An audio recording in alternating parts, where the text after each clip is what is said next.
Hey guys, what's going on? Welcome back to another video. If you can do me a huge favor before we get into it, leave a like on the video. Let's get started. Let's move straight into the first topic, which is a rough one for Chelsea fans to see if you're a fan of Tammy Abraham.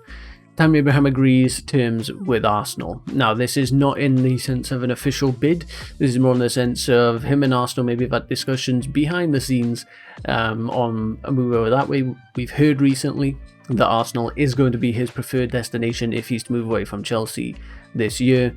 Chelsea looking to sell him abroad, so that obviously we're not strengthening a rival, especially one that's, Arsenal may be in for top 4 this season. I don't really know if that's a bit of a push, but they're definitely a competitive rival either way.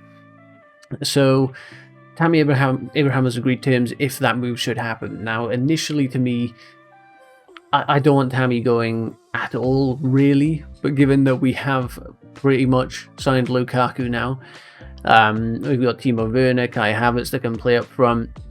We've got other young prospects like Armando Broja that I will come on to in a moment.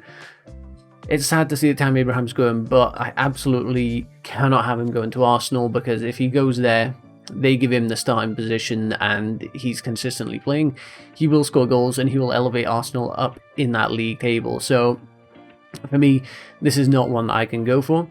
It looks like Edin Dzeko is heading to Milan as a replacement for Lukaku, and there's a bit of a roundabout going on, but it says Roma have supposedly agreed a 34 million fee to sign Abraham, but according to this Milan outlet, the Englishman has already agreed on a personal terms with Arsenal. And then it says here they haven't come with an official offer yet. They're looking to offload Lacazette first, who is also on Roma's radar. So this could become an absolute mess in the, Lukaku comes to us, Dzeko to Inter, Roma to take Lacazette, which would mean Arsenal can go for Tammy. It could be an absolute mess. But I would much rather him go to Roma. I think 34 million, as much as I think you could maybe argue you go a little bit higher, 34 million for Tammy Abraham isn't too bad, given that he's pretty much just a backup at Chelsea at this point, and clearly a backup that isn't very well, liked, or maybe not respected as a striker within the club. So he's looking to stay in London, it seems. Everyone else seems to be wanting him to go abroad. I think Atalanta maybe the team that was linked, Roma.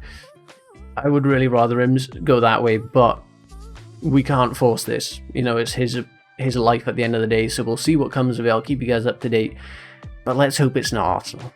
Then moving on to the next one, we have West Ham have reopened talks with Kurt Zouma of remove this window.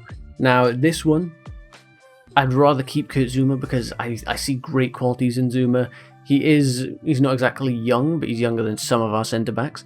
And he has great aerial ability, definitely has a little bit of concentration issues at times, but in general I think Kurt Zouma is a great starter or rotational option. If he's not happy with that and he's pushing the move, then sure, let's let him go. West Ham, I think he'd do great there. I think he'd do great anywhere in the Premier League because it's such a physical league, and he has the skills to absolutely dominate in that department. So he would do well at West Ham. Again, though, I'd rather not keep him in the league, but West Ham aren't, exactly I know they did very well last season, but you wouldn't say they're like a top 6, top 4 rival, are they? So you could excuse him going to West Ham. If we're going to be bringing in Koundé, then I guess it makes sense to get rid of someone, and unfortunately, out of our current crop, that has to be Zouma. So I'd rather not let him go, but if it is to West Ham and it's for a reasonable fee, then I'm okay with this one. And I don't know if there'll be a divide on this one, because I know a lot of people rate Zouma quite highly, so let me know what you guys think on this one, but let's move on. Now here we have official confirmation that Armando Broja completes a Premier League loan. Thankfully it's not a permanent sale like it has been for the rest of our youngsters. He will be spending the rest of the season at Southampton. Now that is a loan I'm hoping will end very well, because I think Southampton finished maybe 15th in the league last season. So, not quite, safety mid-table, but they were safe. Not quite in the relegation zone either. I think Armando Broja, if he gets the time that we're hoping he'll get, if he's consistently starting, they've of course not got Danny Ings now, he's moved to Aston Villa. I think this could be a great loan opportunity for Broja. If he manages to bag 10 plus goals, 15 plus goals, then we really do see signs that this guy is going to be what most Chelsea fans think he will be.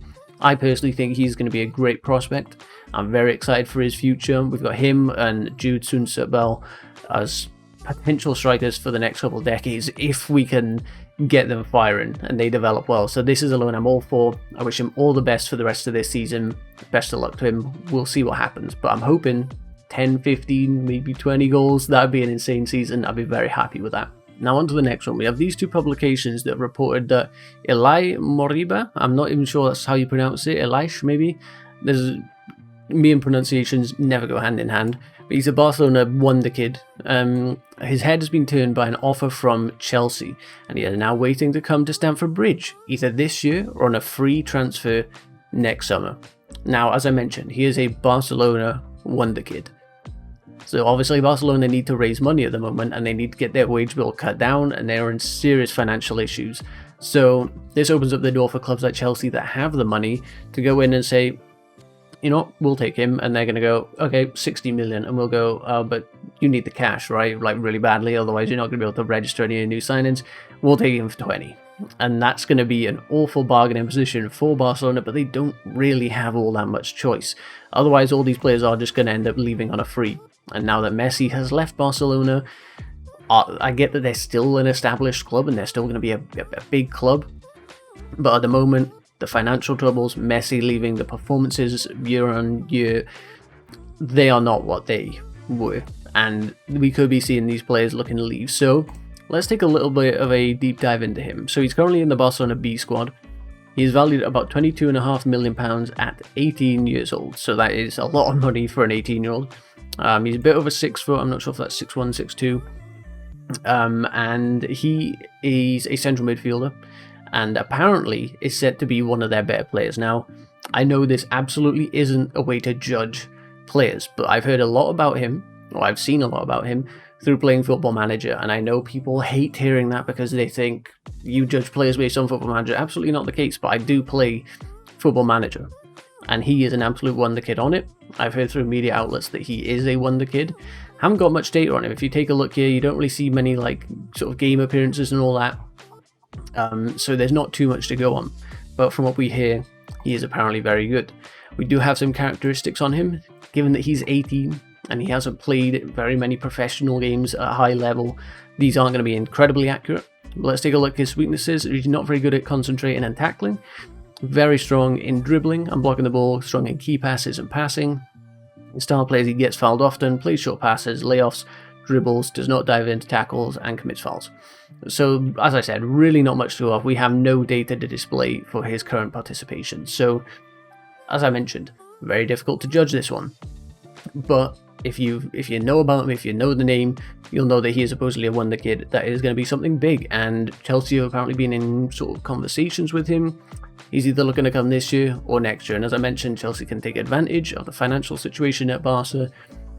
Are we going to pay 20 odd million for him? Maybe. Or are we going to pay less, more? I really don't know. But I hope that we can get a good deal on it, or in a year, clubs will be going to him, offering him contracts, and we'll see where he ends up. But he's apparently very interested in the Chelsea project. So, given the age of our current crop of midfielders, you know, Jorginho, Kovacic, they're not the youngest.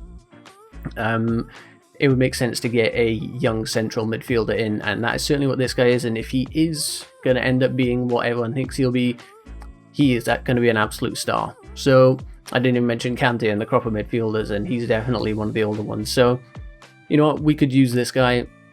We'll see how it plays out though. I'll keep you guys up to date, of course. If you guys did enjoy this video, please leave a like on it, subscribe to stay up to date with all my future videos, and I'll catch you guys on the next one. Bye bye.